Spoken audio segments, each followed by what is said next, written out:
나가야 되는 그런 상황들이 생기기 때문에 여행 피로도가 많이 늘어날 것 같아요.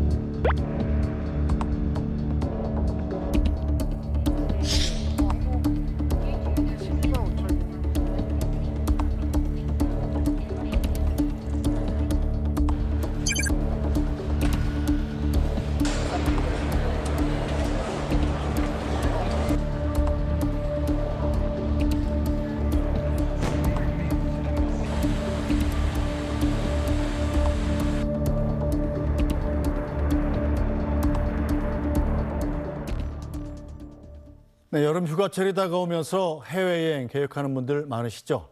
자, 그런데 최근에 국내 최대 항공사 대한항공이 이코노미 좌석을 더 좁게 개조하려고 해서 비판이 일고 있습니다. 게다가 아시아나와의 합병을 앞두고 아시아나와의 마일리지 통합 추진에도 논란이 따르고 있는데요. 관련 내용 박은미 경제평론가와 자세히 짚어보겠습니다. 박 평론가 어서 오세요. 안녕하세요. 네, 이코노미 좌석을 더 좁힌다고요? 네, 안 그래도 좁은데 네. 그러니까 그 앞으로 나란히 말고 옆으로 나란히 해서 네. 이걸 팔을 반으로 줄인다 이렇게 생각하시면 되겠죠. 현재 좌석에서 한 3cm 정도가 좁아지는 겁니다. 3cm면 사람이 앉아있는 면적으로 치면 굉장히 큰 길인데. 그렇죠. 예. 굉장히 크기도 하고 사실은 뉴욕을 간다고 치면 네. 14시간이 걸리잖아요. 네. 그러면 14시간 동안 조금 더 좁아진 데에서 지금 저희가 보여드리고 있는 화면 보시면 네. 해당 기종은 333 해서 좌석이 3개씩 나열되어 있는 해당 기종인데 여기 가운데 333 중에 그 3에 하나씩 더 끼워 넣겠다는 뜻입니다. 양쪽으로 더 줄여가지고. 그렇죠. 예. 그러면 343이 될 텐데 네. 이렇게 되면 비행기 대당 한 37개 정도 좌석이 늘어난다고 하는데 사실은 이거 가지고 왕복으로 한다고 해도 미주 유럽에 주로 투입한다고 하지만 대당 채산성이 드라마틱하게 좋아지는 건 아니거든요. 그래서 이것만으로도 지금 최근 3거래일 동안 주가가 굉장히 조정을 받았는데 마일리지 건과 합쳐서 혹시 일부러 주가를 떨어뜨리고 싶어서 이러는 건가 싶을 정도입니다. 네, 자 그렇다면 이게 어떤 모습으로 바뀐다는 건지 영상으로 잠깐 보고 오겠습니다. 대한항공이 운영하는 보잉사의 777-300ER 기종은 주로 유럽과 미국 등 장거리 노선에 투입되고 있습니다. 대한항공은 약 2천억 원을 투입해 이 기종 11대의 기내 환경 업그레이드를 추진하고 있습니다. 여기엔 이코노미석을 늘리는 방안이 포함되어 있습니다. 기존 333이던 이코노미석 배열을 가운데에 한 좌석을 추가한 343으로 바꾸겠다는 겁니다. 문제는 안 그래도 답답한 이코노미석이 더 불편해질 수 있다는 겁니다. 343 배열로 바꾸면 기존 약 46cm이던 이코노미 좌석 너비가 약 2.5cm 줄어들기 때문입니다. 자 그렇다면 결국은 좌석을 더 만들어서 비행기 표값 더 받겠다는 건데 몇 개나 늘어납니까 저렇게 하면? 앞서 말씀드린 것처럼 37개 정도가 늘어나게 네. 되는데요. 그러면 아이고 좁은 비행기 말고 다른 것 타면 되지 않느냐 네. 이렇게 생각하실 수 있지만 아시아나와의 합병을 통해서 사실상 장거리 노선을 거의 독점하고 있는 상태인데다가 그렇죠. 이번에 업그레이드라고 하지만 사실상 다운그레이드 되는 대부분의 기종은 유럽과 미주 노선을 가는 장거리 노선입니다. 네. 사람들이 많이 타고 많이 찾는 국적기이기 때문에 오히려 이런 것들을 보면서 좀 배짱을 부리는 게 아닌가 싶기도 합니다. 자 그런데 이 비행기표 끊어보면 대한항공 비행기 값이 훨씬 비싸잖아요. 비싸죠. 다른 LCC보다. 네. 자 그렇게 되면 차별성이 없어지는 것 아닙니까? 그럼 비행기 값을 내리는 게 맞죠? 그래야 되는데 네. 앞서 말씀드린 것처럼 만약에 어르신들이 장거리 가신다 하면 말 통하는 국적기 비행기 타고 싶어 하시거든요. 그리고 해외 외항사들이 뭐 다양하게 존재합니다만 대한항공은 다른 나라 비행기도 뭐 크게 다르지 않다 이렇게 주장을 하는데 사람들이 많이 타고 싶어하고 티켓팅이 쉽지 않은 장거리 노선을 특별히 그렇게 배치하려고 한다는 건 아무래도 수익성 극대화를 위해서 고객들의 편의는 뒷전으로 치는 그런 조치가 아닌가 이 생각해 볼 수가 있고요. 앞서 말씀드린 것처럼 주가가 빠지길 바라는 거 아닌가 이 말씀이 웃자고 드린 말씀이 아니라 네. 최근에 경영권 분쟁이 있기 때문에 주가가 빠진다는 게 현재 한진그룹 오너 일가에게는 뭐 어떤 면에서도 나쁠 게 없는 상황이기에 그렇습니다. 어쨌든 소비자들 반응은 굉장히 안 좋죠. 네, 굉장히 안 좋은데요. 뭐 대표적으로 장거리 이코노미 더 고통스러워질 것 같다. 네. 아니면 닭장 배치를 추진하는 거냐. 지금도 충분히 좁은데 이거 웅크리면서 가라는 거냐. 뭐 비판 일색입니다. 자 데도 불구하고 대한항공 이대로 추진하겠다는 건가요?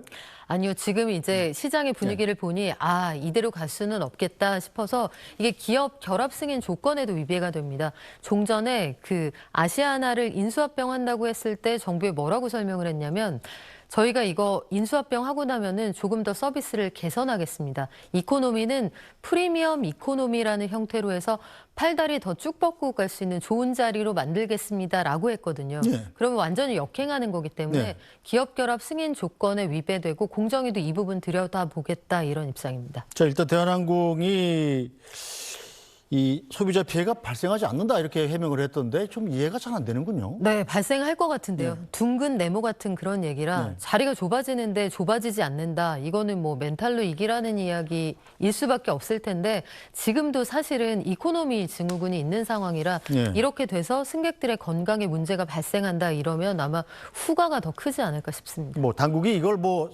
제재할 방법은 없는 건가요? 이걸 제재한다기보다는 앞서 말씀드린 것처럼 기업 결합을 할 때 저희가 서비스를 개선하겠습니다. 네. 그러니까 기업 결합 이전과 비교해서 고객들이 받게 되는 서비스의 품질이 저하되지 않게 하겠습니다. 이걸 조건으로 해서 이 사실상의 독점 기업의 탄생을 승인한 건데 만약에 그 조항 어기게 되면 공정위가 개입할 수 있고요.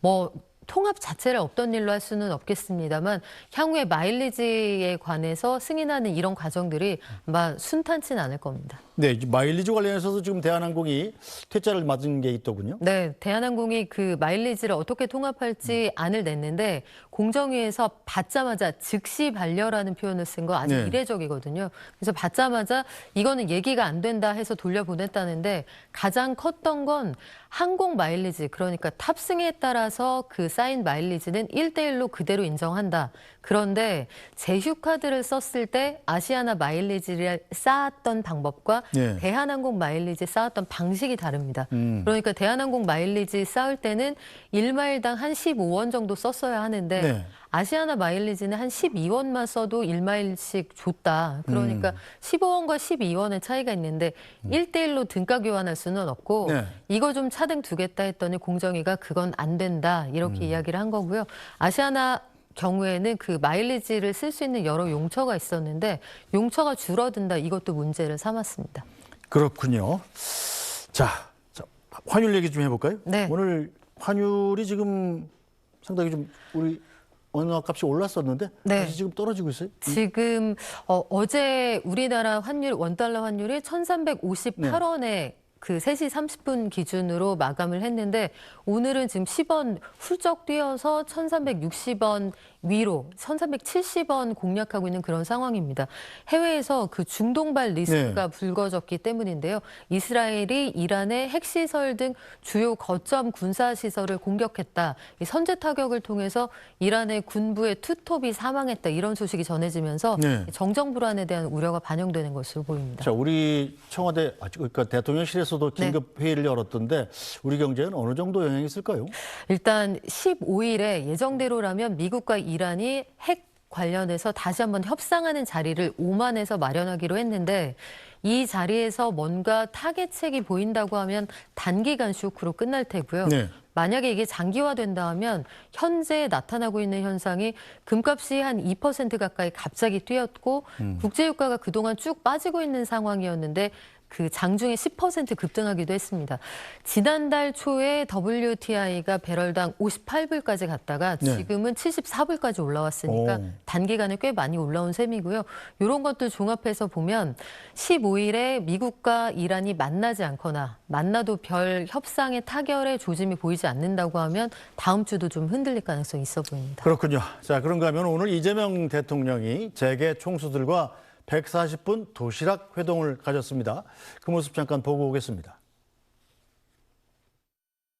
제일 중요한 게 결국 국민들의 먹고 사는 문제를 해결하는 것인데 그 핵심이 바로 경제고 그 경제의 또 핵심은 바로 기업이라고 생각이 됩니다.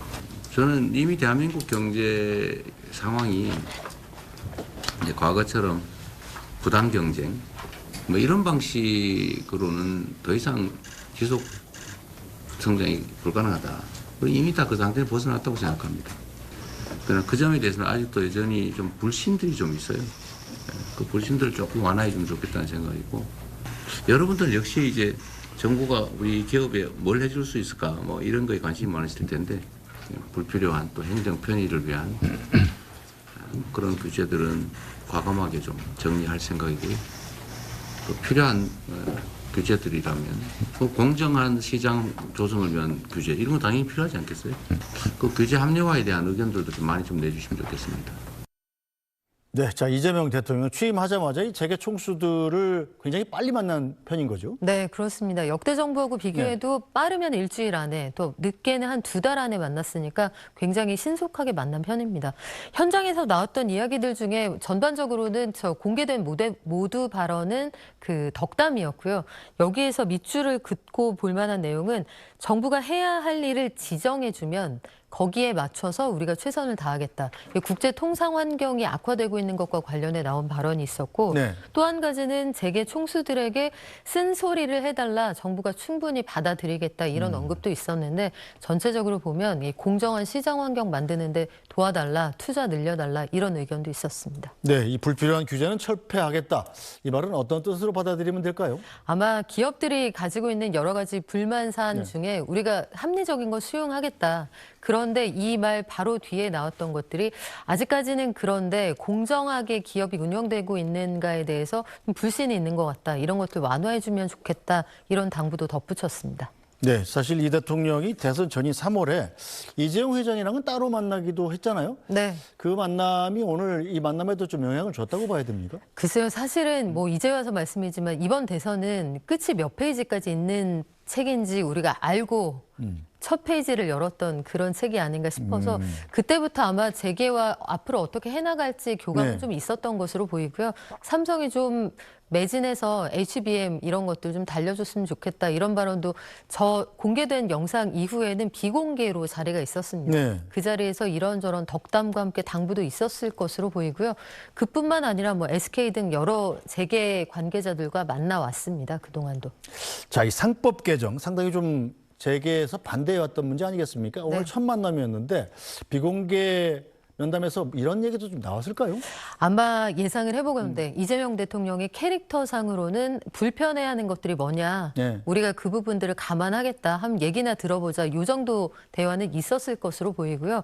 상법 개정안 관련해서 지금 기업들이 가장 불편하게 여기는 것 2가지가 네. 그 이사들이 충실해야 될 대상이 회사뿐 아니라 개인 주주도 포함된다. 그렇죠. 다른 한 가지는 감사를 선임하게 될 때 그때 대주주가 가지고 있는 의결권을 3%만 쓸 수 있게 한다. 이 부분이거든요. 네. 이렇게 해서 회사는 좀 손해를 보는데 주주는 돈을 벌어가는 그 상황이 벌어졌을 때 배임으로 소송당할 수 있다. 이런 부분에 대한 의견도 있습니다. 그래서 네. 여기에 대해서 본인이 법률 전문가이기 때문에 아마 배임 관련해서 구체적으로 어떤 사항들이 위법하다고 정의가 될지 이런 것들에 대한 의견도 좀 나누지 않았을까 싶습니다. 상법 개정이라는 부분이 기업 입장에서는 상당히 좀 경영에 걸림돌이 될 수는 있습니다만 주주가치 제고에는 도움이 되는 내용 아닙니까? 그렇죠. 지금 민주당이 설명하는 건 네. 이게 증시의 5대 부스터 조항이다. 네. 이렇게 이야기를 합니다. 말씀드린 것처럼 이사의 충실 의무를 확대하는 것, 사회이사를 독립이사로 변경하는 것, 또 전자주총을 의무화하고 감사 선임 시에 이 지배주주의 의결권을 한정하는 것. 아울러서 그 배당을 많이 한 기업에서 돈 벌면 배당 소득에 대해서 분리과세하는 내용까지 포함이 돼 있거든요. 네. 그래서 이런 것들이 정부에서 추진한다는 그 기대감 가지고 코스피가 어제까지 7거래일 연속 상승을 했으니까 네. 아마 기업의 입장과 주주의 입장 그 어딘가에서 정부가 절충안을 찾아내지 않을까 싶습니다. 네, 저 이재명 대통령이 소속된 민주당이 지금 국회 다수당이기 때문에 상법 개정안 만약 상정이 되면 네. 뭐 무난히 통과가 될 것 같은데 네. 재계가 만약에 반발을 한다면 이걸 어떻게 좀 달랠 방법은 있는 건가요? 지금 이소영 의원이 발의한 그 네. 법안을 이재명 대통령도 언급을 했는데 네. 여기에서 나오는 이야기가 배당 성향 35% 이상인 기업에 투자한 사람들 세금 깎아준다 이런 내용이 들어있거든요. 네. 근데 현재 우리나라 기업들 배당 성향이 한 자릿수일 뿐만 아니라 중국보다도 못합니다. 네. 이런 상황들을 종합을 하면 배당 성향을 거기까지 끌어올리라는 게 첫 번째 과제인데 그거 당장 우리 기업들 할 수 있을지 거기에 대한 고민도 아마 시작이 될 것 같습니다. 알겠습니다. 자, 오늘 말씀은 여기까지 듣죠. 박연미 경제평론가였습니다. 잘 들었습니다. 네, 오늘 뉴스 브리핑은 여기서 모두 마치겠습니다. 주말 편안히 보내시고 저희는 다음 주에 다시 찾아뵙겠습니다. 고맙습니다.